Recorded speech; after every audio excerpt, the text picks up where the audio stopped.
Good morning students. तो last video में हम लोगों ने देखा था स्टेबल अनस्टेबल प्रॉब्लम्स को, ठीक है। और जिन लोगों ने पुराने वीडियो को नहीं देखा है, प्रीवियस वीडियो को नहीं देखा है, तो वो सबसे पहले जाके पुराने जितने भी वीडियोस है इलेक्ट्रोस्टैटिक्स का वो सबको ढंग से देख ले, तभी ये आगे समझ में आएगा, ठीक है।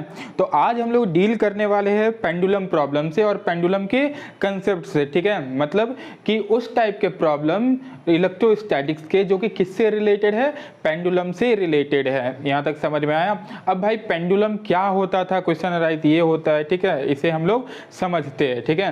तो चलिए हम लोग स्टार्ट करते हैं pendulum problem related to electrostatics. Pendulum problems, pendulum problems, ठीक है। तो सबसे पहले ये क्वेश्चन अराइज होता है पेंडुलम होता क्या है, ठीक है। देखिए हम लोग पेंडुलम क्लास 11th में देखे हुए थे बहुत जगह, ठीक है। उसमें क्या होता था, एक स्ट्रिंग होता था, स्ट्रिंग के एक एंड में बॉब को अटैच करते थे और दूसरा एंड को किसी फिक्स पॉइंट से अटैच करते थे, ठीक है। वही क्या कहलाता था, पेंडुलम। आया यहाँ तक समझ में, वही क्या कहलाता था, पेंडुलम। तो क्वेश्चन अराइज होता है सर कि यहाँ पे इलेक्ट्रोस्टैटिक्स में पेंडुलम का क्या काम, तो यहाँ पे काम ये आता है कि जो बॉब होता है यहाँ पे, ठीक है, ध्यान दीजिएगा, जो यहाँ पे बॉब होता है, ठीक है, वो कैसा बॉब रहेगा, चार्ज बॉब रहेगा, ठीक है। उस पर कुछ चार्जेस रहेगा, ठीक है। चार्ज बॉब रहेगा, वो मेटल हो सकता है, कंडक्टर हो सकता है, कुछ भी होगा, उससे मतलब हम लोग को नहीं है, चार्ज बॉब होना चाहिए, ठीक है। वही यहाँ पे यूज होगा क्या चीज, इलेक्ट्रोस्टैटिक्स में, ठीक है। तो चलिए इसे हम लोग समझते हैं पेंडुलम प्रॉब्लम को। जैसे कि हम बोल दिए, मान लीजिए ऐसा एक पेंडुलम होगा और जो बॉब होगा वो कैसा बॉब होगा, चार्ज्ड बॉब होगा, ठीक है। ऐसा यहां से दो पेंडुलम को लटका रहे, एक ये और एक ये लेंथ कितना दिया हुआ है, L दिया हुआ है, ये लेंथ कितना दिया हुआ है, L दिया हुआ है। आइए ये चीज समझ में हम क्या बोल रहे हैं। देखिए होगा क्या इनिशियली, इसका चार्ज हम बोल दे रहे Q दिया हुआ है, मास M दिया हुआ है, इसका चार्ज Q दिया हुआ है, मास M दिया हुआ है, ठीक है। तो इधर ध्यान दीजिएगा एक चीज को, दोनों का चार्ज कितना है, Q की है, दोनों का मास Q है। चलो बहुत बढ़िया, यहाँ तक समझ में आ रहा है हम लोगों को, ठीक है। हम क्या बोले, ये सेम फिक्स पॉइंट है, दो लेंथ है, दो स्ट्रिंग है, दोनों का पॉइंट क्या है, सेम फिक्स पॉइंट है, ठीक है। दोनों का चार्ज Q है। अब दोनों का चार्ज अगर Q है, सेम चार्ज है, सेम नेचर का चार्ज है, तो दोनों के बीच में क्या लग रहा होगा, फोर्स लग रहा होगा। कैसा फोर्स लग रहा होगा, वहां पे रिपल्सिव फोर्स लग रहा होगा, ठीक है। तो वो एक दूसरे को क्या करना चाहेगा, रिपेल, और रिपेल करके कहां ले जाएगा, कुछ डिस्टेंस दूर ले जाएगा। आया ये चीज समझ में, रिपेल करा कुछ डिस्टेंस दूर, रिपेल करा कुछ डिस्टेंस दूर, यही रहा होगा ना। आया समझ में। देखिए गौर कीजिए, यहाँ पे हम क्या बोले, ऐसे दो चार्ज को लटका दिए, सस्पेंड कर दिए किसी फिक्स एंड से, ठीक है। तो इन दोनों के बीच में चार्ज में क्या होगा, रिपल्सन। अगर दोनों सेम नेचर का है, तो अगर सेम नेचर का नहीं रहता तो अट्रैक्शन होता, ठीक है। लेकिन फिलहाल ये क्या है, सेम नेचर का है, और इसी पे हम लोग इस चीज को समझते हैं। ध्यान दीजिएगा इधर, ठीक है। दोनों सेम नेचर के चार्ज को लटका दिए, ये क्या हुआ, रिपेल करा, इतना दूर गया, रिपेल करा, इतना दूर गया, ठीक है। अब हुआ क्या, अगर ये रस्सी से नहीं बंधा रहता, स्ट्रिंग से बंधा नहीं रहता, ठीक है, तो इसके बीच में क्या लगता, फोर्स ऑफ रिपल्सन लगते रहता और ये इनफाइनाइट तक दूर चला जाता, यही ना होता। लेकिन रस्सी से बंधने के कारण, स्ट्रिंग से बंधने के कारण वहां एक फोर्स आ गया होगा, टेंशन, ठीक है। अब टेंशन क्या रोल प्ले कर रहा होगा यहाँ पे, इसको हम लोग समझते हैं। ध्यान दीजिएगा इधर, देखिए चार्ज दो है, ऐसे रस्सी से मान लीजिए यहाँ पे लटका हुआ है, चार्ज रस्सी से लटका हुआ है, ठीक है। अब क्या करा, दोनों चार्ज एक दूसरे को रिपेल करा और फाइनली ऐसे ही रुक गया, यही हो रहा होगा ना यहाँ पे। फाइनली क्या हो जा रहा, रुक, ऐसे रिपेल करा, रुक गया, ठीक है। अगर ये रस्सी से नहीं बंधा रहता तो इनफाइनाइट तक जाता, लेकिन रस्सी इसको होल्ड करके, रस्सी क्या करके रखा है, इसको होल्ड करके रखा है ना। अगर रस्सी इसको होल्ड करके रखा होगा तो ये चार्ज को आगे जाने नहीं देगा। चार्ज आगे जाना चाहेगा लेकिन रस्सी बोलेगा नहीं जाओ, चार्ज आगे जाना देगा लेकिन रस्सी बोलेगा नहीं जाओ, स्ट्रिंग बोलेगा नहीं जाओ, ठीक है। तो वो यहाँ पे ये रहा होगा, टेंशन इसको इधर लाना चाह रहा होगा, जबकि रिपल्सिव फोर्स उसको उधर ले जाना चाह रहा होगा, ठीक है। तो एक ऐसा समय आएगा कि ये जो दोनों बॉब रहा होगा, वर्टिकल से कुछ फिक्स एंगल बना के ऐसे रुक जाएगा और जिंदगी भर ऐसे रहेगा, ना तो नीचे आएगा ना तो ऊपर जाएगा, ठीक है। और इस वाले पोजीशन कंडीशन को हम लोग कैसा पोजीशन या कंडीशन बोलते हैं, इक्विलिब्रियम पोजीशन बोलते हैं। यहां तक समझ में आया। मतलब जैसे ही इस दोनों चार्ज को फ्रीली छोड़ा गया होगा, ठीक है, तो किसी सर्टेन एंगल से, ध्यान दीजिएगा, किसी सर्टेन एंगल से थीटा किसी कोई सर्टेन एंगल बना के थीटा थीटा, ये कहाँ आ जाएगा, इक्विलिब्रियम पोजीशन पे आ जाएगा। ये कहाँ आ गया आपका, इक्विलिब्रियम पोजीशन पे आ गया। यहां तक समझ में आया आप लोगों को कैसे आ रहा है इक्विलिब्रियम पोजीशन पे। तो जैसे ये कहां पे आ गया होगा, इक्विलिब्रियम पोजीशन में आया होगा, ठीक है। तो क्वेश्चन ये आता है, या कंसेप्ट या इलिस्ट्रेशन बोल सकते हैं इस चीज को। ये होता है जैसे हम पहला पूछ रहे हैं क्या, फाइंड द बैलेंसिंग फोर्स। अब इक्विलिब्रियम आया तो वहां कैसा फोर्स लग रहा होगा, सारा बैलेंस फोर्स लग रहा होगा ना। इसीलिए पहला सवाल क्या बोल रहे हैं, find the balancing force, find the equations, find the equations of balancing force, balancing forces, find the equation of balancing forces. मतलब जितना भी बैलेंसिंग फोर्सेस यहाँ पे लग रहा होगा उनका क्या फाइंड करना है हम लोगों को, इक्वेशन फाइंड करना है। और सही वाला बात है, इक्विलिब्रियम पोजीशन पे आ गया, ना इधर जा रहा ना उधर जा रहा, कहीं भी नहीं जा रहा, वो उसी स्टेट में है। तो सारा एक्स एक्सिस वाला फोर्स वाई एक्सिस वाले फोर्स को काउंटर बैलेंस कर रहा होगा। तो चलिए इसे हम लोग समझते हैं कैसे काउंटर बैलेंस वो कर रहा होगा। अगर यहाँ ध्यान से देखें हम लोग, तो ये हमारा क्या आ रहा होगा, ये एक्स एक्सिस आ रहा होगा, सॉरी ये वाई एक्सेस आ रहा होगा, एक्स एक्सेस थोड़ी ना आ रहा होगा, ठीक है। ये वाई एक्सेस आ रहा होगा, यहाँ पे हम लोग बनाते हैं, इस वाले में हम लोग क्वेश्चन को सॉल्व कर लेंगे। यहाँ पे वाई एक्सेस आ रहा होगा, ये एक्स एक्सेस रहा होगा। कोई दिक्कत वाला बात यहाँ तक नहीं होना चाहिए मेरे हिसाब से, ठीक है। अब आगे ध्यान दीजिए, इस पे इस वाले पोजीशन, ये एंगल थीटा है, तो ये एंगल कितना रहा होगा, थीटा रहा होगा। इधर क्या एक्ट कर रहा होगा, टेंशन एक्ट कर रहा होगा, ठीक है। अब इन दोनों चार्ज के कारण इधर फोर्स ऑफ रिपल्सन लग रहा होगा। फोर्स ऑफ रिपल्सन कितना लग रहा होगा भाई, इसे हम लोग समझते हैं। इधर लग रहा होगा फोर्स ऑफ रिपल्सन ऐसे, एफ ही बोल दे रहे इस वाले चीज को, क्लियर है। नीचे क्या लग रहा होगा भाई, नीचे लग रहा होगा mg, ठीक है। टेंशन का ये कंपोनेंट कितना आएगा भाई, ये आएगा t cos थीटा, और ये कितना आएगा t sin थीटा। आया बात समझ में। अब ध्यान से अगर सोचे, ये L है तो ये वाला पोर्शन कितना हो जाएगा हमारा, ये आ जाएगा यहाँ से यहाँ तक L, ये cos थीटा और ये sin theta, L sin theta, ठीक है। उसी तरीके से ये भी क्या आ जाएगा हमारा, L sin थीटा आ रहा होगा, ठीक है। तो टोटल कितना हो जाएगा यहाँ से यहाँ के लिए 2L sin थीटा। ये वाला पूरा लेंथ कितना आ जाएगा, 2L sin theta, 2L sin theta, यही कुछ आ रहा होगा ना। चलिए बढ़िया वाला बात है, यहाँ समझ में आ गया। अब अगर ये इक्विलिब्रियम में, अगर इक्विलिब्रियम में ये है, तो एक्स एक्सिस वाला फोर्स एक्स एक्सिस वाले फोर्स को बैलेंस कर रहा होगा, और वाई एक्सिस वाला फोर्स सारे वाई एक्सिस वाले फोर्स को बैलेंस कर रहा होगा, ठीक है। तो हम लोग यहाँ पे लिख के आ सकते हैं, जो टी साइन थीटा होगा, टी साइन थीटा रहा होगा, वो किसको बैलेंस कर रहा होगा, इलेक्ट्रोस्टैटिक फोर्स को बैलेंस कर रहा होगा। इलेक्ट्रोस्टैटिक फोर्स कितना लग रहा होगा यहाँ पे, के क्यू स्क्वायर डिवाइडेड बाई ये पूरा लेंथ, लेंथ कितना आ रहा है 2L साइन थीटा का स्क्वायर। कोई दिक्कत यहाँ से नहीं होना चाहिए, ठीक है। दूसरा क्या आ जाएगा आपका भाई, यहाँ पे t cos थीटा जो आ रहा होगा, ये किसको बैलेंस कर रहा होगा, नीचे mg को बैलेंस कर रहा होगा। यहाँ तक समझ में आया, ये पूरा x एक्सिस वाला फोर्स था और ये y एक्सिस वाला फोर्स यहाँ तक आया, ठीक है। कोई दिक्कत नहीं, यहाँ तक समझ में हम लोगों को आ गया, ठीक है। तो यहाँ पे आप लोगों को दिखा होगा, नंबर ऑफ वेरिएबल्स काउंट करते हैं, ठीक है। टोटल इक्वेशन कितना आया, टोटल नंबर ऑफ इक्वेशन जो आ रहा है, टोटल नंबर ऑफ इक्वेशन यहाँ पे कितना आ रहा है, 2 आ रहा है, ठीक है। और वहीं टोटल वेरिएबल्स कितना आ रहा है, टोटल वेरिएबल्स हम लोग को दिख जाएगा, ये टेंशन 1, थीटा 2, क्यू 3, एल 4 और ये मास 5 वेरिएबल दिख रहा है, ठीक है। टोटल नंबर ऑफ वेरिएबल यहाँ पे कितना दिखा हम लोगों को, 5 दिख रहा है, ठीक है। कौन कौन सा वेरिएबल आया भाई, टी आया, दूसरा क्या आया आपका, थीटा आया, क्यू आया, एल आया, एम आया, 1 2 3 4 5, यही इतना वेरिएबल आ रहा होगा, ठीक है। अब क्वेश्चन अराइज होता है कि सर यहाँ पे 5 वेरिएबल है और यहाँ पे 5 यहाँ पे वेरिएबल है और 2 इक्वेशन है, क्वेश्चन सॉल्व कैसे होगा, ठीक है। तो घबराने वाली बात यहाँ पे कुछ नहीं आती है। 5 वेरिएबल में से कोई भी 3 वेरिएबल आपको गिवन रहेगा, सिर्फ 2 वेरिएबल को फाइंड करना होता है। आया बात समझ में, सिर्फ 2 वेरिएबल हम लोग फाइंड करेंगे, यहाँ पे 3 वेरिएबल गिवन होगा, क्लियर है ये चीज, कोई दिक्कत नहीं है, ठीक है। मैक्सिमम टाइम्स आप लोगों को क्या फाइंड करने को बोलेगा, मैक्सिमम टाइम पूछेगा, या तो टी फाइंड कीजिए या क्यू फाइंड कीजिए या थीटा फाइंड कीजिए, ठीक है। मैक्सिमम यही 3 पूछता है, इसके अलावा ज्यादा कुछ नहीं पूछता है, ठीक है।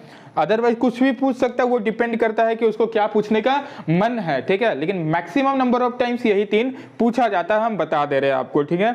यहां तक समझ में आ रहा है, तो आगे हम लोग बढ़ते हैं। जैसे इसी में हम लोग एक क्वेश्चन को देख रहे हैं, आप लोगों को हम समझा दे रहे हैं कि क्वेश्चन इस तरीके से पूछ सकता है कि एट इक्विलिब्रियम, यहां पे हम लिखते रहे क्वेश्चन 2 बोल सकते हैं इसको, at equilibrium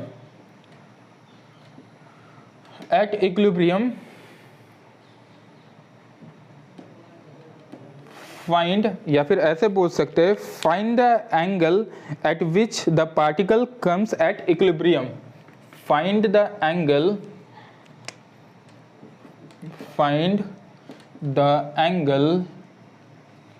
at which two charged particle, या फिर find the angle at which charged particles comes at equilibrium, ये फाइंड करना है हम लोगों को, ठीक है। तो चलो कैसे फाइंड कर सकते हैं हम लोग इसे देखते हैं, ठीक है। देखो हम लोग को 2 इक्वेशन यहाँ पे पता है, t sin theta equal to k square by 2l sin square sin theta का स्क्वायर, दूसरा t cos theta equal to mt, ये 2 इक्वेशन पता था ना। एक काम करते हैं ना, इन दोनों को डिवाइड कर देते हैं हम लोग, t sin theta equal to k q square divided by 2l sin theta का स्क्वायर, क्लियर है। और नीचे आ जाएगा t cos theta is equals to mg। चलो बढ़िया वाला बात है, समझ में आ गया। क्या t कैंसिल आउट हुआ, यहाँ पे क्या आ गया हमारा tan थीटा, और ये कितना आ गया k q square divided by ये 2l स्क्वायर, 2l का होल स्क्वायर है ना। बढ़िया बात है, यहाँ से समझ में आ रहा है हम लोग को क्या आ जाएगा, ये 2l sin थीटा का होल स्क्वायर इंटू mg, और tan थीटा इधर आएगा तो वो थीटा वहां से निकल जाएगा। इस वाली चीज को हम इरेज कर रहे जरा था, ठीक है। आप लोग नोट साथ में करते चले। अगर यहाँ से tan थीटा फाइंड करना है, ठीक है, ध्यान दीजिए इधर, तो tan थीटा यहाँ से ये आ रहा होगा कुछ, और थीटा निकालना है तो थीटा हमारा क्या आ जाएगा, जो थीटा आ रहा होगा वो हो रहा होगा tan inverse k q square divided by 2l sine theta का स्क्वायर इंटू mg, ऐसा कुछ थीटा आ जाएगा एंगल। तो इस टाइप का क्वेश्चन पूछा जाता है। तो सबसे पहले इस क्वेश्चन में हम लोग क्या देखें, इक्विलिब्रियम देख लिए। इक्विलिब्रियम वो कैसे गया होगा, इक्विलिब्रियम का सारा इक्वेशन लिखना सीख लिए, और अगर उसमें से कोई वेरिएबल फाइंड करने को बोले तो वो भी सीख लिए। जैसे इस वाले क्वेश्चन में हम लोग सीख लिए थीटा को फाइंड करना, एंगल को फाइंड करना है जहां पे वो इक्विलिब्रियम में गया होगा। कोई दिक्कत यहां तक नहीं होना चाहिए। चलिए नेक्स्ट क्वेश्चन की ओर हम लोग बढ़ते हैं, ठीक है। समझिएगा, इस चीज को हम हटाते हैं, आप लोग साथ में ही लिखते चले, ठीक है, या स्क्रीन को पॉज करके अंत में लिख ले, पहले समझ ले इस चीज को, ठीक है। और उससे पहले जैसे ही क्वेश्चन दे रहे हैं तो खुद से पहले ट्राई कीजिए उसको सॉल्व करने का, उसके बाद हम बताते चले जाएंगे, ठीक है, इस चीज को। चलिए जैसे यहाँ पे एक क्वेश्चन यहाँ आता है, जैसे प्रीवियस क्वेश्चन में अगर हम लोग गौर किए होंगे तो वहाँ हम लोगों को देखने को ये मिला था कि जो 2 बॉब था वो सेम चार्ज का था और सेम मास का था। आया समझ में। इस वाले क्वेश्चन में ट्विस्ट क्या करा गया है ये समझिएगा, और ये प्रीवियस जेई का भी क्वेश्चन है, पूछा गया है, ऐसा कुछ सवाल था, ठीक है। सॉल्व भी कर सकते हैं इस चीज को, लेकिन उससे अच्छा ये रहता है कि इसको सोचे ढंग से और आंसर दे, ठीक है। समझिएगा, ये लेंथ मान ले रहे L है, ये लेंथ L है, ये मास M1 है, चार्ज इस पे Q है, ये मास M2 है, इस पे चार्ज Q है। क्लियर है ये चीज, कोई दिक्कत नहीं होना चाहिए, ठीक है। अब ये कितने से सस्पेंडेड है भाई, ये बोल दीजिए हम एंगल θ1 है, ये एंगल θ2 है। ध्यान अगर दीजिएगा तो पिछले वाले क्वेश्चन में ये θ1 ये थीटा था और ये चार्ज और मास सारा कुछ सेम था, ठीक है। तो क्वेश्चन अराइज ये होता है कि आप लोग बोलेगा सर कभी एंगल आप डिफरेंट लेते हैं, कभी सेम एंगल लेते हैं, क्या चल रहा है ये, ठीक है। तो अगर हम लोग इस चीज को सोचें तो प्रीवियस वाले क्वेश्चन में जो था, प्रीवियस वाले क्वेश्चन में दोनों का मास सेम था, और क्या था, दोनों का मास सेम होने के कारण जो इक्विलिब्रियम एंगल मिल रहा होगा वो सेम मिल रहा होगा, क्योंकि सेम मास है, सारा फोर्स सेम लग रहा है। तो जो यहाँ पे एंगल मिला होगा ऐसे करके सस्पेंड कर दिया होगा, सेम एंगल रहा होगा। एंगल तो बढ़ेगा घटेगा नहीं, क्योंकि जो फोर्स इसमें लग रहा है सेम फोर्स इसमें लग रहा होगा। तो यहाँ से दोनों इक्वली सेपरेट हुआ होगा और ऐसे गया होगा, ठीक है। मतलब दोनों में एंगल सेम बना होगा यहाँ वर्टिकल से। क्लियर है ये चीज। लेकिन इस वाले में एक का मास को हम ज्यादा बोल रहे हैं, एक का मास को कम बोल रहे हैं, और आप लोगों को दिख रहा होगा यहाँ m1 m2 हम ये दिए हुए हैं, ना कि mm दिए हुए, मतलब दोनों मास डिफरेंस है, ठीक है। कंडीशन ये है, कंडीशन क्या दिया हुआ है सवाल का कि m1 is greater then m2, ठीक है, m1 ग्रेटर देन m2 है। तो क्वेश्चन ये है बना हुआ यहाँ पे कि find the relation between θ1 and θ2, θ1 और θ2 के बीच का रिलेशन क्या आ रहा होगा, इसे हम लोगों को देखना है, ठीक है। चलिए इस वाली चीज को हम लोग सोच के सॉल्व कर सकते हैं, ठीक है। फर्दर इसको सॉल्व उतना करना नहीं होता है। जेई का बहुत ही शानदार क्वेश्चन है, ठीक है, हम समझा दे रहे हैं आप लोगों को, समझ में आराम से आ जाएगा ये चीज, ठीक है। इस चीज को सोचिए बस, ठीक है, ये सही है या नहीं है, आराम से उस चीज को हम लोग देख के बता सकते हैं। चलिए यहाँ पे ध्यान दीजिएगा, अगर दोनों मास सेम था भाई, चार्ज सेम था, तो क्या हुआ, ऐसे थीटा थीटा एंगल बना के ये इक्विलिब्रियम पोजीशन पे आ गया। लेकिन अब इस वाले का मास को हम लोग ज्यादा कर दे रहे हैं, m1 को ज्यादा कर दिए, तो अगर इसका मास ज्यादा हो गया तो फोर्स ऑफ ग्रेविटेशन ज्यादा लगेगा या कम लगेगा, ज्यादा लग रहा होगा फोर्स ऑफ ग्रेविटेशन।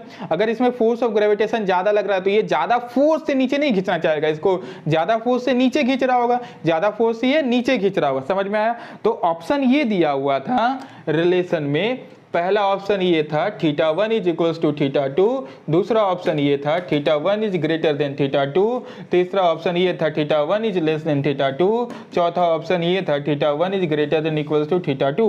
आया बात समझ में। तो कौन सा ऑप्शन सही है, हम हिंट दे दिए आप लोगों को, सोचिए और टिक कीजिए, ठीक है, फिर हम बताते हैं।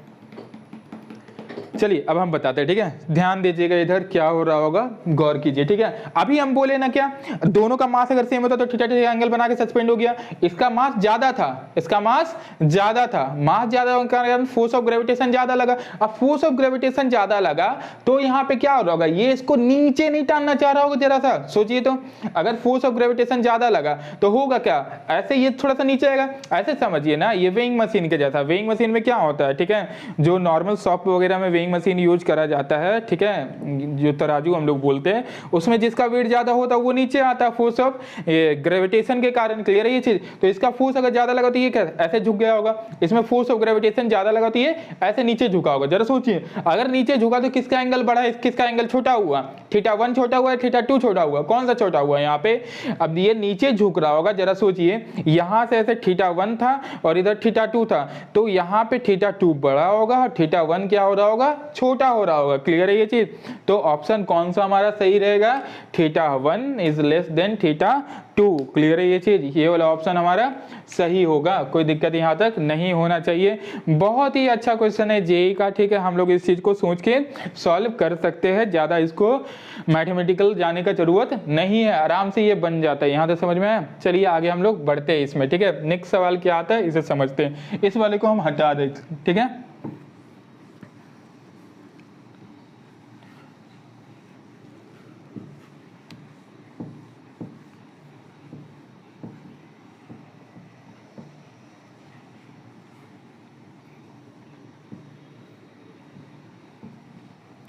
अगला सवाल क्या आता है यहाँ पे, गौर कीजिएगा। एक सवाल यहाँ पे ये बनता है, बहुत इंपॉर्टेंट सवाल बनता है, ठीक है, ध्यान दीजिए, ठीक है। हम क्या बोले, वही बॉब है, ऐसे ऐसे लटका हुआ है, ठीक है, ये एल लेंथ है, ये एल लेंथ है, ये एंगल थीटा है, ये एंगल थीटा है, ठीक है। यहाँ सवाल ये है, व्हेन, सवाल हम लिख दे रहे हैं इस चीज को, when theta is equals to 45 degrees, ठीक है, charges are in equilibrium if theta is increased, theta is increased to 60 degree and released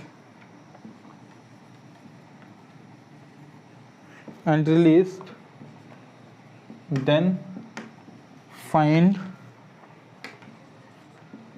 out the acceleration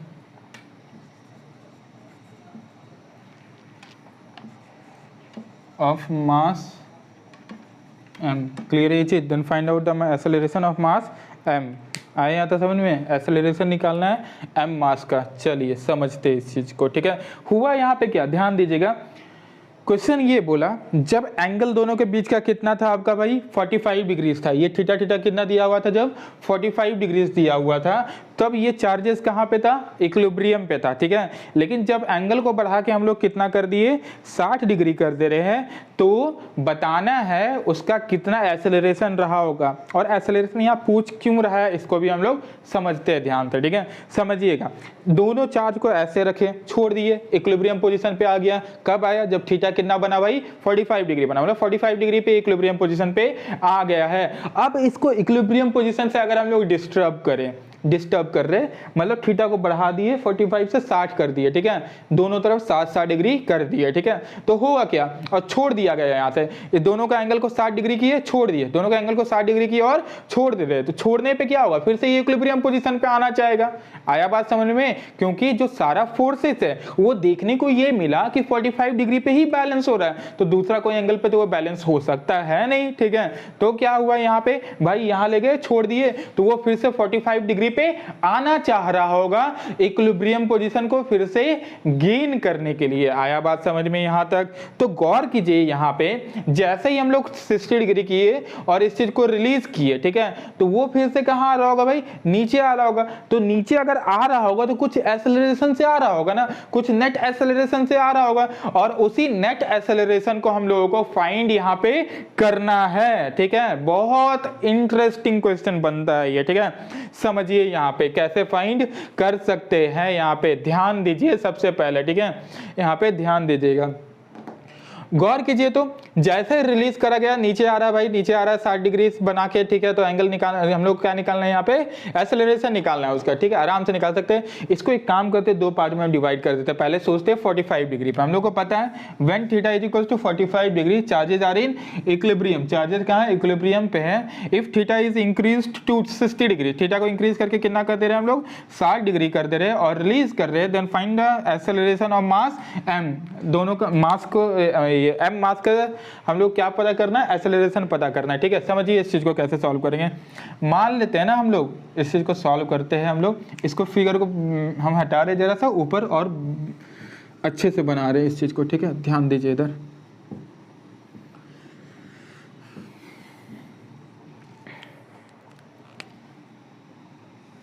ऐसा ही था कुछ।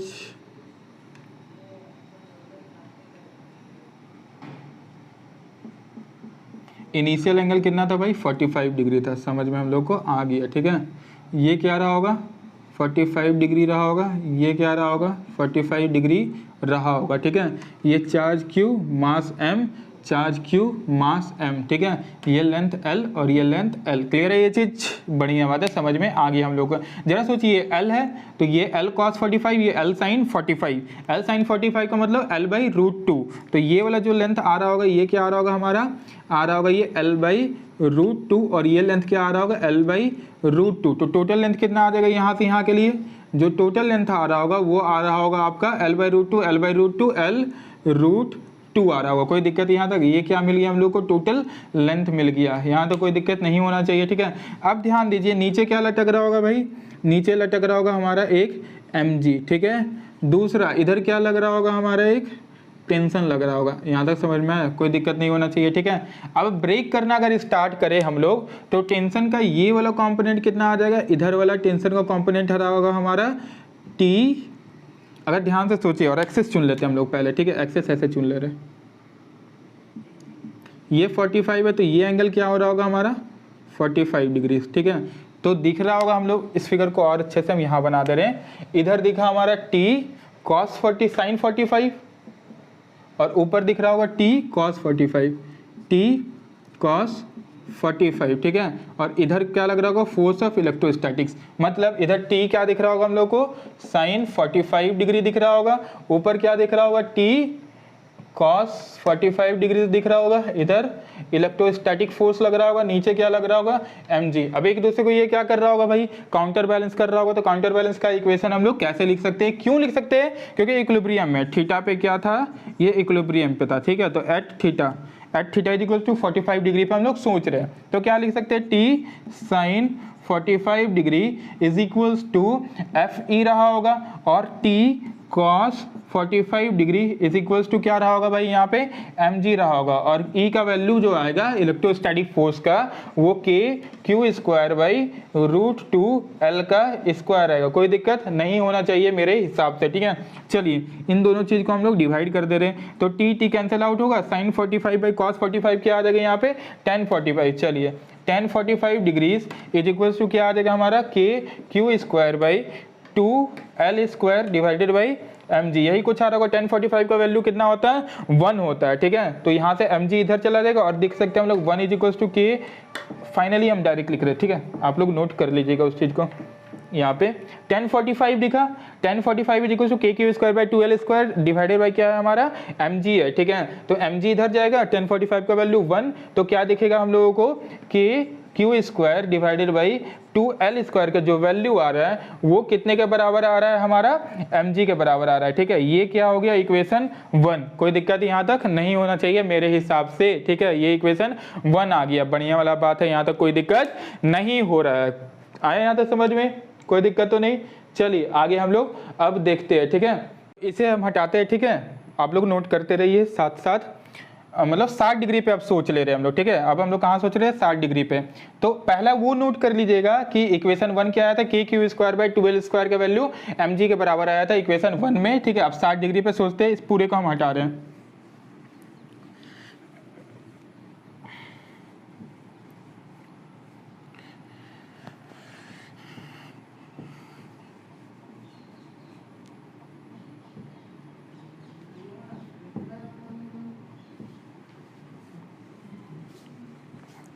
चलिए ठीक है, तो इक्वेशन 1 यहाँ पहले हम लिख दे रहे हैं। इक्वेशन 1 क्या था, k q square by 2l square is equals to m g, equation 1 था हमारा, ठीक है। अब कहाँ सोचना है, 60 डिग्री पे सोचना है, at theta is equals to 60 degree. चलो भाई समझते हैं इस चीज़ को।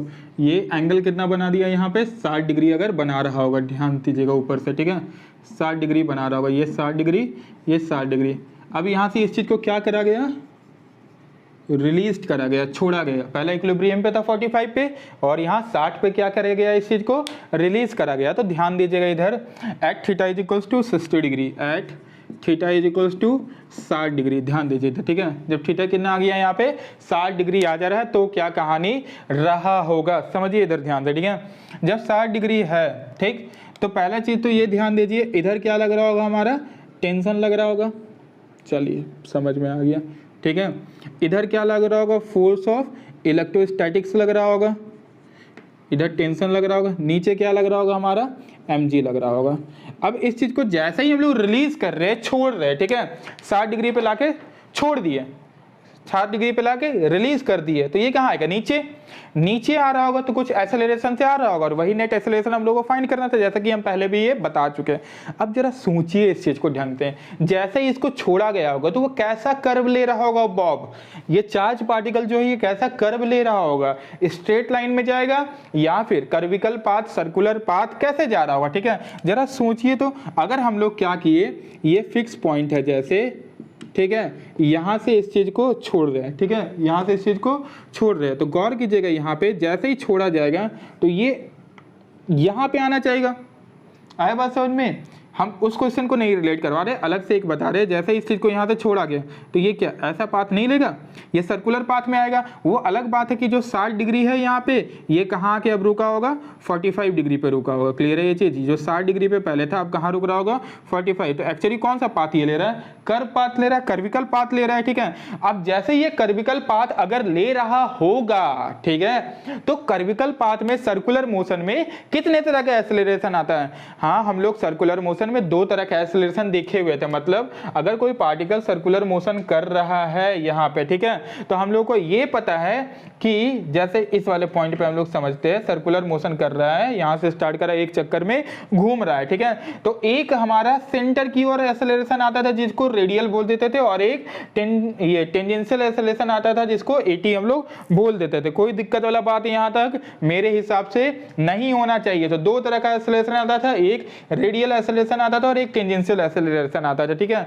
लेकिन जैसे ही उसको हम लोग रिलीज कर रहे होंगे, at the time of release पूछा है, जैसे ही उस चीज को क्या करा जाए, रिलीज करा जाए, तो एक्सेलरेशन क्या होगा, ठीक है। जरा सोचिए, जैसे उसको यहां तक ले गए छोड़ रहे हैं, तो at the time of release जो यहां पे एक्सेलरेशन आ रहा होगा वो सिर्फ और सिर्फ कौन सा एक्सेलरेशन रहा होगा, वो तो जो नीचे लाना चाह रहा है वो एक्सेलरेशन होगा, टेंजेंशियल एक्सेलरेशन होगा। रेडियल एक्सेलरेशन तो अभी भी उसका क्या होगा, जीरो रहा होगा at the time of release. आया बात समझ में, कोई दिक्कत वाला बात यहां तक नहीं होगा मेरे हिसाब से। तो at the time of release जो रहा होगा वो कैसा एंगल रहा होगा, यहाँ पे ये कैसा एक्सेलरेशन रहा होगा, टेंजेंशियल एक्सेलरेशन रहा होगा, ठीक है। तो हम लोग लिख सकते हैं at the time of release, ठीक है, ए रेडियल क्या होगा आपका, जीरो होगा। क्लियर है ये चीज। कौन सा एक्सेलरेशन एग्जिस्ट कर रहा होगा, टेंजेंशियल, और टेंजेंशियल हम लोग फाइंड करते हैं। अब हम ये बताए हुए थे आप लोगों को क्लास 11th में ये कि अगर जिधर अगर हम लोग को इसका फ्री बॉडी बनाना है, ठीक है, तो जिधर एक्सेलरेशन हो पार्टिकल का उधर ही एक्सेस चुनना सही रहता है, ठीक है। आया यहाँ तक समझ में। वैसे एक्सेस हम लोग कहीं भी चुन सकते हैं, लेकिन सबसे सटीक और सही तरीका क्या होता है भाई, जिधर पार्टिकल का एक्सेलरेशन हो, गिवन एक्सेलरेशन हो, उधर ही एक्सेस चुना करे। आया बात समझ में, क्योंकि नेट फोर्स उसको उस हिसाब से नेट फोर्स को लिखने में हमारे लिए सहूलियत होता है, ठीक है। समझिए, इसको हटाते हैं हम लोग जरा सा। तो यहाँ पे एक्सेस कैसे चुन सकते हैं भाई, ये नीचे आ रहा होगा ऐसे कर्व में, ठीक है। तो एक हम लोग मान लेते हैं इसका एक्सेस क्या रहा होगा, ये, और दूसरा एक्सेस क्या रहा होगा इसके परपेंडिकुलर, ये। क्लियर है ये चीज, यहाँ तक कोई दिक्कत नहीं होना चाहिए। अब ध्यान से सोचिए, सबको हम लोगों को तोड़ना है, क्या क्या चीज टूट रहा होगा। देखिए, जो टेंशन है वो तो लाई कर जा रहा है एक्सेस पे, टेंशन लाई कर गया एक्सेस पे, उसको तोड़ने की जरूरत नहीं है, बढ़िया बात है। चलिए, ये कितना आ जा रहा होगा भाई, 45 डिग्री, सॉरी 60 डिग्री आ जा रहा होगा, 60 है ना यहाँ पे, तो 60 डिग्री आ जा रहा होगा। तो यहाँ पे क्या आ जाएगा भाई, टेंशन को तो तोड़ने की जरूरत ही नहीं है, रहने दीजिए, क्योंकि एक्सेस पे लाई कर। इस फिगर को यहाँ हम बना रहे हैं तो क्लियर विजन आएगा हम लोगों को। इधर क्या लगा, टेंशन लगा, इधर क्या लगा हम लोगों का, एफ ई लगा, और नीचे क्या आया हमारा, एम जी आया। क्लियर है ये चीज। एक्सेस कैसे चुन रहे हैं हम लोग, एक्सेस तो कुछ ऐसे चुन रहे हैं ना, ध्यान दीजिए, टेंशन को तोड़ने का तो जरूरत है नहीं, ठीक है। अब ध्यान ये देना है कि अगर ये 60 है, ये लाइन पैरेलल है, तो यहाँ पे ये एंगल कितना हो रहा होगा, ये वाला एंगल। समझ में आ रहा है ये चीज। अगर ऐसे देखा जाए, ये 60 है, ये 90 है, तो ये 30, ये 30, तो ये 60, ये 60, तो ये 30, मतलब ये कितना आ रहा होगा भाई, 30 डिग्री आ रहा होगा। क्लियर है ये चीज। अब ये 60 है तो ये 30 था, तो ये वाला चीज कितना आ जाएगा हमारा, ये आ जाएगा 60 था, ये 30 था, ये 60 आ जाएगा, और दिख भी रहा है 60 आएगा, ये 60, तो ये 30, और ये 30, तो ये 60, मतलब ये वाला एंगल हो रहा होगा 60 डिग्री। क्लियर है ये चीज। मतलब ये एंगल आ गया हमारा 60 डिग्री, और ये एंगल आ गया हमारा 30 डिग्री, ठीक है।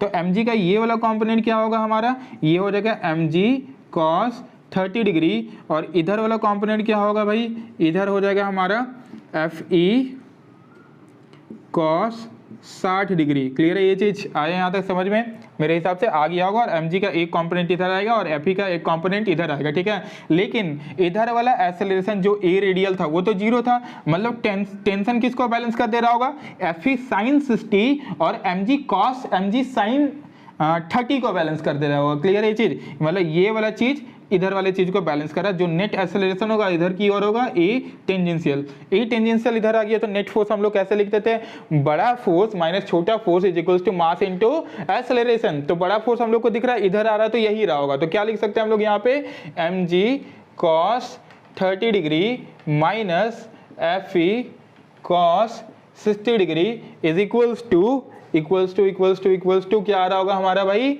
मास इंटू ए टेंजेंशियल या ए नेट, जो बोलते रहे इधर वाला टेंजेंशियल एक्सेलरेशन। क्लियर है ये चीज। अब mg का वैल्यू यहाँ पुट करो, mg cos 30 का वैल्यू पुट करो, कितना होता है cos 30 भाई, यहाँ पे cos 30 होता है √3/2 माइनस fe क्या होगा, kq² डिवाइडेड बाई। अब ये वाला डिस्टेंस कितना हो रहा है, देख तो भाई, ये डिस्टेंस आ जाएगा, ये l है, ये l है, तो ये आ जाएगा तो आपका साइन, ये cos हो जाएगा और ये साइन, तो √3L/2 आएगा। उसी तरीके से ये भी क्या आएगा, √3L/2 आएगा। ठीक है, ये तो ये पूरा कितना आ जाएगा हमारा, √3L/2 प्लस √3L/2, तो कितना आ जाएगा हमारा, ये √3L आ जाएगा। कोई दिक्कत नहीं होना चाहिए यहाँ से। ठीक है, तो √3L का क्या कर दिए यहाँ पे, स्क्वायर इंटू cos 60 का वैल्यू कितना होता है भाई, ये होता है 1/2 is equal to mass into a tangential. कोई दिक्कत नहीं है। अब इक्वेशन 1 के हेल्प से, जो कि यहाँ पे हम लोग पहले फाइंड किए हुए थे, KQ²/2L² जो आ रहा है। ठीक है, देखिए यहाँ पे इसको सॉल्व करें हम लोग, mg √3/2 minus KQ² divided by 2L² into 1/3 लिख दे, √3 का 3 आ गया, और यहाँ मास इंटू 8 टेंजेंशियल। इस पूरे का वैल्यू देखिए हम लोग को पता है, कितना पता है भाई, mg पता है, पुट कर देते हैं यहाँ पे। तो क्या दिखेगा, mg √3/2 माइनस यहाँ पे KQ² मतलब इसको mg डिवाइडेड बाय क्या लिख सकते हैं, 3 लिख सकते हैं क्या, यही आ रहा है ना।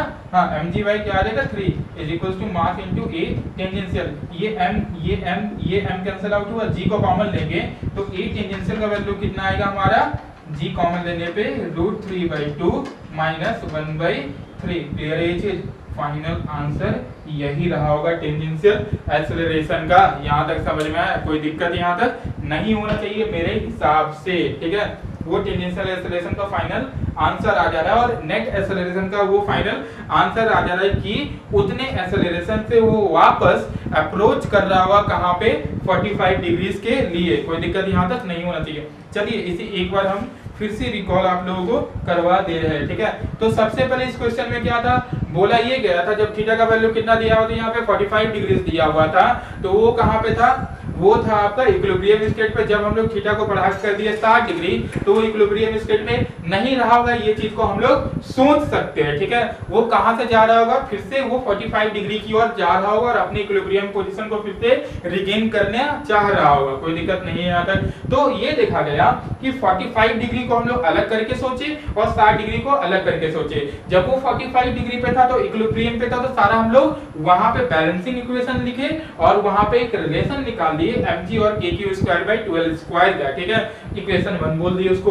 उसके बाद हम लोग 60 डिग्री पे सोचे, तो 60 डिग्री पे हम लोग को ये समझ में आया, जैसे ही छोड़ेंगे तो वो नीचे आ रहा होगा, फिर से 45 डिग्री की और आया बात समझ में। तो उसके बाद जैसे ही रिलीज कर रहे होंगे तो रेडियल एक्सेलरेशन उस टाइम भी क्या रहा होगा, 0, और सिर्फ कौन सा एक्सेलरेशन होगा, उसके पास टेंजेंशियल एक्सेलरेशन होगा। ठीक है, अगर टेंजेंशियल एक्सेलरेशन होगा तो उसको हम लोग कैसे लिख सकते हैं, बड़ा फोर्स माइनस छोटा force is equal to mass into acceleration. और वही हम लोग किए हैं कि एक्सेस इस तरीके से हम लोग चुने कि जिधर बड़ा फोर्स था वो बड़ा फोर्स लिखे, माइनस छोटा फोर्स लिखे, is equal to mass into net acceleration लिखे। आया ना तक समझ में। और फाइनली उसी को सॉल्व करने पे क्या आया आपका, नेट एक्सेलरेशन का value A tangential is equal to g √3/2 minus 1/√3। ठीक है, इस पूरी चीज को आप लोग ढंग से नोट कर ले। हम इरेज करते हैं, फिर नेक्स्ट क्वेश्चन की ओर बढ़ेंगे। ठीक है, गौर कीजिएगा अगला न्यूमेरिकल क्या बन के आता है हमारा। ठीक है, देखिए इधर अगला न्यूमेरिकल आएगा हम लोगों का कुछ इस तरीके से, जैसा कि बोल दे रहे हैं हम, ध्यान दीजिए इधर एग्जाम्पल नेक्स्ट। ये एक सीलिंग है। ठीक है, इससे क्या है, एक यहाँ चार्ज पॉप कनेक्टेड है, यहाँ एक चार्ज पॉप है। क्लियर है ये चीज। चार्ज Q है, मास M है, चार्ज माइनस Q है, मास M है। क्लियर है ये चीज। लेंथ L है, लेंथ L है, यही कुछ दिया हुआ है, और तो यहाँ तो कुछ दिया हुआ है नहीं। ठीक है, अब हम क्या बोले ना, इन दोनों के बीच का इनिशियल सेपरेशन कितना था, D था। इनिशियल सेपरेशन कितना था दोनों के बीच का, D था। ध्यान दीजिएगा। ठीक है, अब गौर के करें अगर हम लोग, तो ये दोनों सेम चार्ज या अपोजिट चार्ज है, अपोजिट नेचर का चार्ज है, तो अट्रैक्ट कर रहा होगा तो ये सामने आ रहा होगा, सामने एक ऐसा समय आएगा कि इक्विलिब्रियम में आ जाएगा। ठीक है, अगर दोनों सेम चार्ज आता तो ऐसे हो जाता, अगर एक दोनों अपोजिट चार्ज है तो ऐसे आ गया होगा। हाँ, ये सट भी नहीं रहा होगा। क्यों नहीं सट रहा होगा, क्योंकि ये लेंथ जो होगा ऐसे रोक के रखा होगा, उसको इक्विलिब्रियम पोजीशन पे आ गया होगा। आया बात समझ में। तो ध्यान दीजिएगा, ये फाइनल स्टेज में कैसा दिखेगा हम लोगों को, एट फाइनल स्टेज ये ऐसा दिख रहा होगा।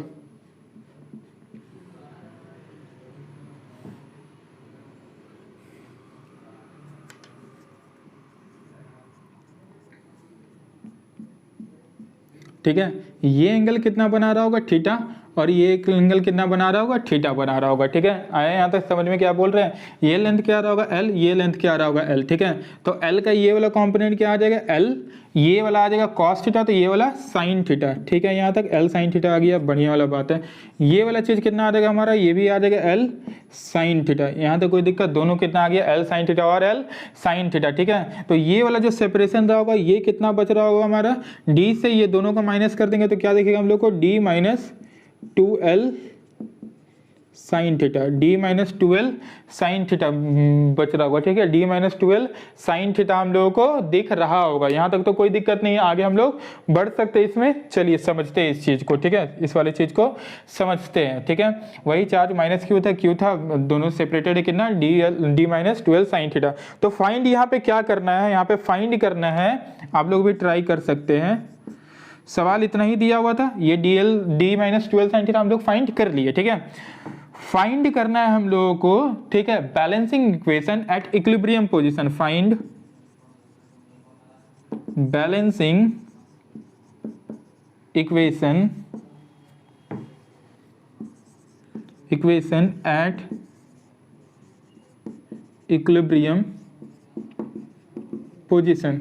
इक्विलिब्रियम पोजीशन में हम लोगों को क्या फाइंड करना है, बैलेंसिंग इक्वेशन को फाइंड करना है, करते। और सही वाला बात है, ये इक्विलिब्रियम पोजीशन अचीव करेगा तो हम लोग बैलेंसिंग इक्वेशन ही फाइंड करेंगे, कोई भी एक में फाइंड कर लेते हैं हम लोग। ठीक है, अगर हम लोग इस बॉब को ध्यान से देखें, इस वाले को, ठीक है, तो हम लोग को देखने को ये मिलेगा, अगर एक्सेस ऐसे चुन लेते हैं तो,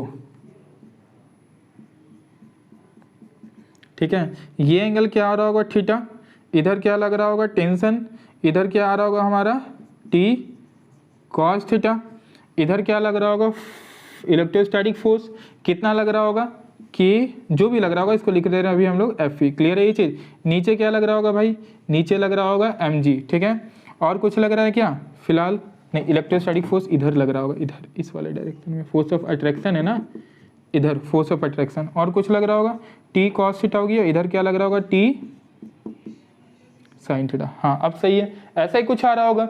तो अगर इसका बैलेंसिंग इक्वेशन लिखा जाए तो बैलेंसिंग इक्वेशन क्या लग रहा होगा, देखिए तो टी कॉस थीटा किसको बैलेंस कर रहा होगा, यहाँ पे टी कॉस थीटा बैलेंस कर रहा होगा एम जी को, और अगला क्या है हमारा टी साइन थीटा किसको बैलेंस कर रहा होगा एफ ई को। तो क्या लिख सकते हैं, टी साइन थीटा बैलेंस किसको कर रहा होगा, एम एफ ई को बैलेंस कर रहा होगा। आया बात समझ में? अब एफ ई का जो वैल्यू हुआ कितना होगा, ये लिख देते के क्यू स्क्वायर डिवाइडेड बाई दोनों के बीच का डिस्टेंस। डिस्टेंस कितना दिखा हम लोग को भाई, डी माइनस 12 साइन थीटा का होल स्क्वायर। आया बात समझ में? इतना ही फाइनल इक्वेशन बन रहा होगा। क्लियर है ये चीज? ये आ गया हमारा एक्स एक्सेस का इक्वेशन और ये आ गया हमारा वाई एक्सेस का इक्वेशन। ठीक है, मतलब वाई एक्सेस में t cos theta m g को बैलेंस कर रहा होगा और एक्स एक्सेस में f e t sine theta को बैलेंस कर रहा होगा, और फोर्स ऑफ इलेक्ट्रोस्टैटिक्स इधर लग रहा होगा इस वाले डायरेक्शन में। यहाँ तक समझ में आ रहा है? कोई दिक्कत नहीं होना चाहिए। ठीक है, तो चलिए नेक्स्ट क्वेश्चन की ओर हम लोग बढ़ते हैं। आया समझ में? इस वाली चीज को इरेज करते हैं।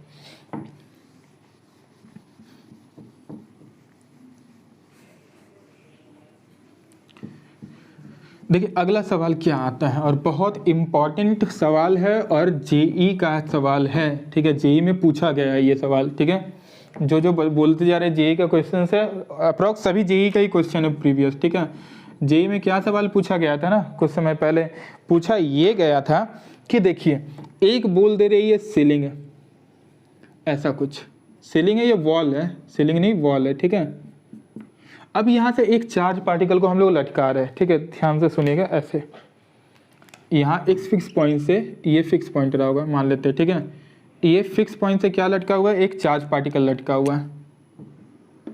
ये फिक्स पॉइंट से ये फिक्स पॉइंट है और यहाँ एक चार्ज पार्टिकल लटका हुआ है। ध्यान दीजिए ऐसे,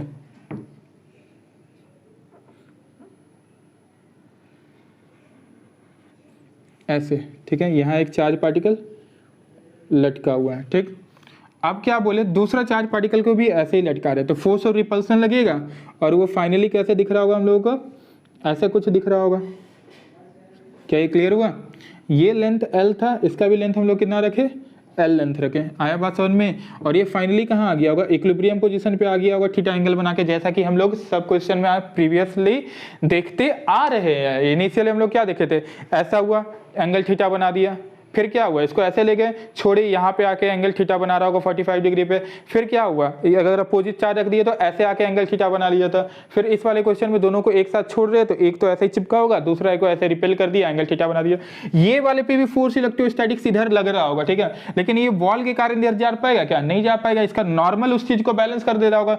जो ये वॉल है, ये क्या है, हमारा वॉल है, तो वॉल का जो नॉर्मल रहा होगा इधर की ओर लग रहा होगा, वो इलेक्ट्रोस्टैटिक्स को इधर बैलेंस कर रहा होगा, और नीचे mg ऊपर टेंशन को बैलेंस कर रहा होगा। तो ये वाला चीज तो यहीं पे रहेगा, कहां पे रह जाएगा, ये रेस्ट पे रह जाएगा। और ये वाला जो पार्टिकल दूसरे को ऐसे लाके छोड़ेंगे, वो इसको ढकेल के ऐसे क्या कर देगा, हम लोगों को आगे बढ़ा देगा, और ये कहां आ जाएगा, इक्विलिब्रियम पोजीशन पे आ जाएगा। आया बात समझ में, क्लियर है ये चीज, ये इक्विलिब्रियम पोजीशन पे आ जा रहा होगा, ठीक है। तो फाइंड हम लोगों को क्या करना है, यहाँ पे टेंशन फाइंड करना है, ठीक है। हम लोग को फाइंड यहाँ पे क्या करना है, टेंशन फाइंड करना है। Find tension at equilibrium position, find tension at equilibrium position, सवाल ये है, और बहुत शानदार सवाल निकल के ये आता है, ठीक है। इसको फाइंड करने आप लोग बैठे, पहले कोशिश कीजिए खुद से, इसको हम बताते हैं फिर, ठीक है, पहले खुद से ट्राई कीजिए। चलिए अब हम बताते हैं, ठीक है। यहाँ पे ये ध्यान दीजिएगा, ठीक है, इस क्वेश्चन को अगर सॉल्व करना है, ठीक है, तो बहुत तरीका है सॉल्व करने का, ठीक है, लेकिन जो सबसे सिंपलेस्ट वे होता है उसको हम समझाते हैं, उस सिंपलेस्ट वे से कैसे सॉल्व कर सकते हैं, ठीक है। देखिए यहाँ पे ध्यान दीजिए, हम क्या बोल रहे हैं, अगर यहाँ पे एक ऐसा दिया हुआ, हम लोग पढ़े हुए थे क्लास 11th में लेमिस थ्योरम, उसका हेल्प से इसको सॉल्व किया जा सकता है, ठीक है। Lami's theorem, LAMIS theorem, Lami's theorem क्या बोलता है, ध्यान दीजिएगा कि अगर हम बोले इधर फोर्स एक लगा ऐसे F1, ठीक है, एक फोर्स लगा ऐसे F2, ठीक है, एक फोर्स लगा ऐसे F3, ठीक है, ये एंगल अगर हम लोग मान दिए दिया हुआ तो आपका अल्फा, ये एंगल दिया हुआ है आपका बीटा, और ये एंगल दिया हुआ है अगर आपका गामा, क्लियर है ये चीज, ऐसा एंगल्स दिया हुआ है। तो लेमिस थ्योरम ये बोलता है यहाँ पे F1 by sin alpha is equals to F2 by sin beta is equals to F3 by sin gamma। ये हम लोग वेक्टर में पढ़े हुए थे, और मैथमेटिक्स अभी ये चीज है, मैथमेटिक्स में भी इस चीज का यूज आता है, ठीक है। आप लोग ये साइन कोसाइन में भी पढ़े होंगे क्लास 11th में, वेक्टर में भी देखने को मिला होगा, ठीक है, हम भी पढ़ाए थे इस चीज को क्लास 11th में वेक्टर में, ठीक है। तो ये कुछ ऐसा आता था लेमिस थ्योरम, ठीक है। बिना हम वहां पे ये बोले हुए थे आप लोगों को जब लेमिस थ्योरम पढ़ा रहे होंगे, ठीक है, ये बताए हुए थे कि लेमिस थ्योरम बिना लेमिस थ्योरम के भी सारा सवाल सॉल्व होता है, ठीक है।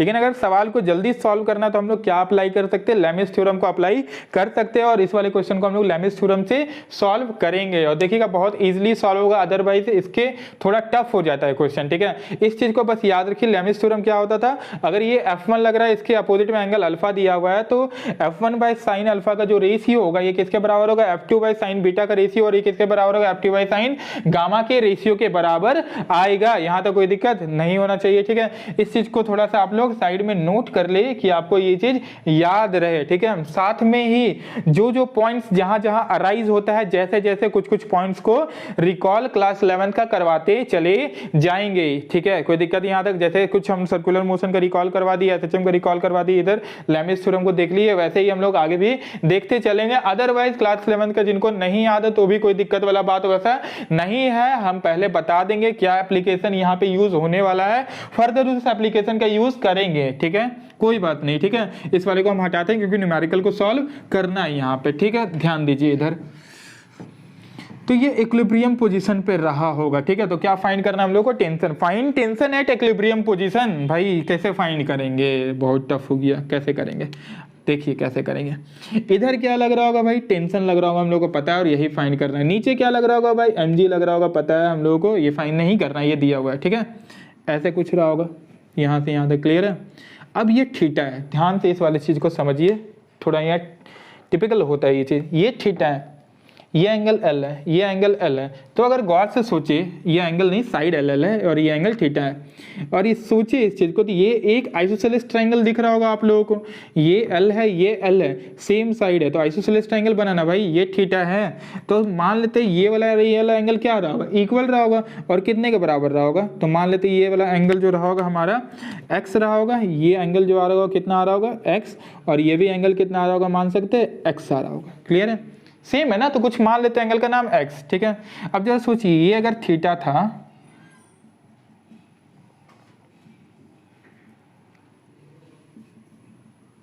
ऐसा कुछ चीज को डिवाइड हम लोग कर दे रहे हैं, ये एंगल थीटा था, ठीक है, ये एंगल थीटा था, और ये आपका क्या रहा होगा, ये वाला लाइन, ऐसे अगर देखें ये वाला लाइन, ठीक है, ये वाला एक ऐसे ट्रांसवर्सल यहाँ पे ड्रॉ कर, ये एक पैरेलल लाइन इसके ड्रॉ कर सकते हैं ना ऐसे, ये जो जा रहा होगा ये लाइन इसके, तो ये अगर थीटा है तो ये भी एंगल क्या हो रहा होगा, थीटा आ रहा होगा हमारा। ठीक है, बढ़िया वाला बात है। ये अगर एक्स है तो ये एंगल क्या आ रहा होगा, एक्स आ रहा होगा। चलो बहुत बढ़िया, समझ में यहाँ तक आ गया, यहाँ तक कोई दिक्कत नहीं है। ठीक है, तो ये वाला तो पूरा एंगल हम लोग को दिख रहा है क्या, एक्स प्लस थीटा होगा। ठीक है, ये पूरा एंगल कितना दिखा भाई, एक्स प्लस थीटा हो रहा होगा। ठीक है, अब हम लोग को x का तो वैल्यू नहीं पता, कैसे सॉल्व करेंगे। हम लोग को क्या करना है ना, टेंशन का अपोजिट वाला एंगल निकालना है और mg का अपोजिट वाला एंगल निकालना है। निकल गया एंगल तो हम लोगों का काम आगे बन जाएगा। ठीक है, कोई दिक्कत यहाँ तक नहीं होना चाहिए, हमको जहाँ तक लगता है। ठीक है, अब गौर कीजिए, तो ये वाला जो एंगल आ रहा होगा, ये एंगल कितना आ रहा होगा, अगर पूरा ढंग से सोचे, अगर पूरा ढंग से सोचे, इस वाले चीज को हटाते हैं, ये पूरा एंगल कितना हो रहा होगा, 180 डिग्री लीनियर पेयर, ये पूरा 180 डिग्री आ रहा होगा ना, ये पूरा 180 डिग्री आ रहा होगा। 180 डिग्री में से ये वाला एंगल कितना आ रहा होगा, 180 माइनस एक्स आ रहा होगा। अगर इस वाले एंगल का हम लोग बात करें तो ये एंगल आ रहा होगा 180 डिग्री माइनस एक्स। चलो भाई समझ में आ गया, इस पूरे 180 से किसको माइनस कर दिए, एक्स को माइनस कर दिए, तो ये एंगल हम लोगों को पता चल गया। चलो कोई दिक्कत नहीं, यहाँ तक समझ में आ गया। ठीक है, आगे अब गौर करते हैं हम लोग। ठीक है, ध्यान से चलिए, और हम लोग क्या बोल सकते हैं, ये वाला जो 180 डिग्री माइनस एक्स होगा, ये किसके बराबर होगा, थीटा प्लस एक्स के बराबर होगा क्या, जरा गौर से इस चीज को सोचिए। तो हाँ होगा, हम लोगों को पता है ना ये चीज, जो एक्सटीरियर एंगल है ट्राइंगल का, वो किसके बराबर होता है, ये अपोजिट इंटीरियर एंगल के सम के बराबर होता है। ठीक है, अगर ये वाला एंगल कुछ एंगल दिया हुआ है तो ये किसके बराबर होगा, थीटा प्लस एक्स के बराबर होगा। जो एक्सटीरियर एंगल होता है ट्राइंगल का, वो दो अपोजिट इंटीरियर एंगल के सम के बराबर होता है। ठीक है, मतलब ये वाला, ये एक्सटीरियर एंगल, इसका अपोजिट क्या दिखा, ये थीटा प्लस एक्स दिख रहा है, तो 180 माइनस थीटा किसके बराबर होगा, थीटा प्लस एक्स के बराबर होगा। तो हम लोग लिख क्या सकते हैं यहाँ से, 180 minus x is equals to theta plus x. Clear है ये चीज, तो यहाँ से थीटा का वैल्यू कितना आ जा रहा है भाई, थीटा का वैल्यू हम लोगों को पता चल गया, यहाँ से 180 माइनस 2x आएगा। बढ़िया बात है, कोई दिक्कत नहीं है यहाँ तक। ठीक है, ये पूरा एंगल कितना आ रहा था, ये पूरा एंगल दिखा हम लोग को x प्लस थीटा, यहाँ तक समझ में आया। और x प्लस थीटा में से हम लोग अगर थीटा का वैल्यू को यहाँ पे पुट कर दे, ये जो निकाले, तो क्या आएगा, x प्लस 180 माइनस 2x, और ये आ जाएगा हमारा 180 माइनस एक्स। चलिए एक चीज दिख गया होगा आप लोगों को। ठीक है, क्या दिखा होगा कि ये वाला एंगल आ गया 180 माइनस एक्स, और ये वाला जो एंगल आ रहा था, ये वाला एंगल, ठीक है, ये वाला जो इतना आ रहा था, ये भी क्या आ रहा था हमारा 180 माइनस एक्स ही आ रहा था। ये वाला चीज 180 माइनस एक्स आ रहा था ना, ये वाला एंगल। तो ध्यान दीजिए, 180 माइनस एक्स कैसे आया था, पूरा लीनियर पेयर था, एक्स को घटा दिए थे तो 180 माइनस एक्स आ रहा था, इतना एंगल आया। बात समझ में। तो mg के अपोजिट कौन एंगल दिखा भाई, mg के अपोजिट दिखा ये वाला एंगल 180 माइनस एक्स, और टेंशन के अपोजिट कौन एंगल दिखा, ये वाला दिखा, वो भी कितना है 180 माइनस एक्स आया। तो लिख क्या सकते हैं हम लोग, tension upon sine 180 minus x, sine 180 minus x, x x x किसके बराबर होगा, यहाँ पे ये होगा आपका mg by sine 180 minus x. क्या लेमिस थ्योरम यहाँ नहीं लगा दिया हम लोग, गौर कीजिए तो, mg divided by sine 180 minus one, tension divided by sine 180 minus x, Lami's theorem. ठीक है, रेशियो इक्वल होगा। अब ये वाला चीज इक्वल है, कट जाएगा, तो टेंशन का वैल्यू किसके बराबर आ गया, mg। One of the finest question ये होता है। ठीक है, बहुत ही अच्छा और सही क्वेश्चन है बनाने का। ठीक है, आए यहाँ तक समझ में, और बहुत सही क्वेश्चन बनता है पेंडुलम प्रॉब्लम से। मोस्ट इंपॉर्टेंट लिख सकते हैं आप लोग इस चीज को, महा इंपॉर्टेंट क्वेश्चन आता है ये चीज। ठीक है, कोई दिक्कत यहाँ तक। फिर से एक बार इस चीज को रिकॉल करते हैं हम लोग। हुआ क्या यहाँ पे, सेम पॉइंट से दो पार्टिकल सेम लेंथ का चार्ज पार्टिकल को सस्पेंड किए, ठीक है। तो होगा क्या, एक वाला जो पार्टिकल है वो तो दीवार में ही चिपका रहेगा, क्यों, उसका नॉर्मल इसके Fe को बैलेंस कर रहा होगा और टेंशन Mg को बैलेंस कर रहा होगा, इसलिए ये रेस्ट पे आ जाएगा। दूसरा पार्टिकल को वो ढकेल देगा तो यहाँ थीटा एंगल बना के ये इक्विलिब्रियम पे आ जाएगा। क्लियर है ये चीज। अब इस इक्विलिब्रियम पोजीशन पे उसका टेंशन बताना है, ठीक है। तो हम लोग अगर ध्यान से सोचे तो ये लेंथ L था, तो ये भी लेंथ क्या था, L था, गिवन था ये चीज, ये थीटा है यहाँ पे। तो ये वाला चीज को हम लोग क्या बोल सकते हैं, मान सकते हैं कुछ एंगल होगा, इसको क्या बोल दिया हम लोग, x बोल दिए, ठीक है। क्लियर है यहाँ तक। अब गौर कीजिए यहाँ पे, अगर ये x यहाँ पे दिया हुआ है, ठीक है, ये x दिया हुआ है, ये थीटा है, ठीक है। तो यहाँ पे ऐसे कर्व को ड्रॉ कर सकते हैं। अगर ये थीटा है तो ये कितना हो जाएगा हमारा, थीटा हो जाएगा, और ये x है तो ये कितना हो जाएगा हमारा, x हो जाएगा। यहाँ तक समझ में आ रहा है, कोई दिक्कत यहाँ तक नहीं, ठीक है। अब आगे यहाँ पे गौर कीजिएगा, ध्यान दीजिए यहाँ पे, ये अगर यहाँ पे x दिया हुआ है तो ये पूरा कितना होता है, 180 होता है। अगर x को हटा देंगे तो ये 180 माइनस x आएगा, ठीक है, समझ में आ गया। ये पूरा कितना था भाई, ये था हमारा x प्लस थीटा, और 180 माइनस x को किसके बराबर बोल सकते हैं, थीटा प्लस x के बराबर बोल सकते हैं, क्योंकि जो एक्सटीरियर होता है एंगल होता है वो सम के बराबर होता है दो अपोजिट इंटीरियर एंगल्स का, ठीक है। तो यहाँ से थीटा का वैल्यू निकल गया। जैसे ही थीटा का वैल्यू निकला उसको उठा के यहाँ पे हम लोग थीटा की जगह पुट कर दिए, तो 180 माइनस x दिखा। उसके बाद हम लोग क्या लगा दिए, लैमिस थ्योरम लगा दिए। यहाँ पे क्या हम लोग अप्लाई कर दिए, लैमिस थ्योरम।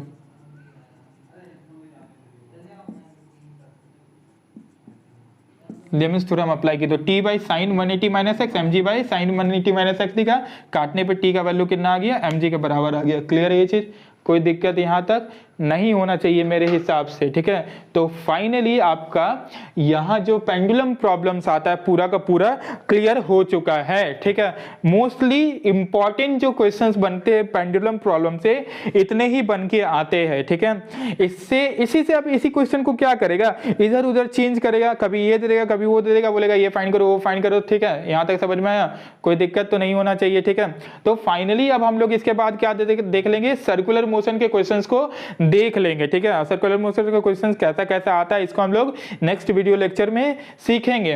तब तक के लिए आप लोग अभी तक जितना वीडियो लेक्चर्स हो चुका है, और खास करके इस वीडियो लेक्चर्स को अच्छे से देख ले और सारे का नोट ढंग से बना ले, ठीक है। कॉपी में जैसे यूजुअली हम बोले हुए हैं, जो जो वर्ड्स का यूज किए हुए हैं पूरे वीडियो लेक्चर में देखे उस चीज को मल्टीपल टाइम्स जब तक समझ में ना आए, ठीक है। और जैसा जैसा वर्ड यूज किए हैं हिंदी या इंग्लिश में, जैसा मन करे उस चीज को आप लोग नोट डाउन कर ले, ठीक है। तब फिर हम लोग अगला नेक्स्ट वीडियो में मिलेंगे।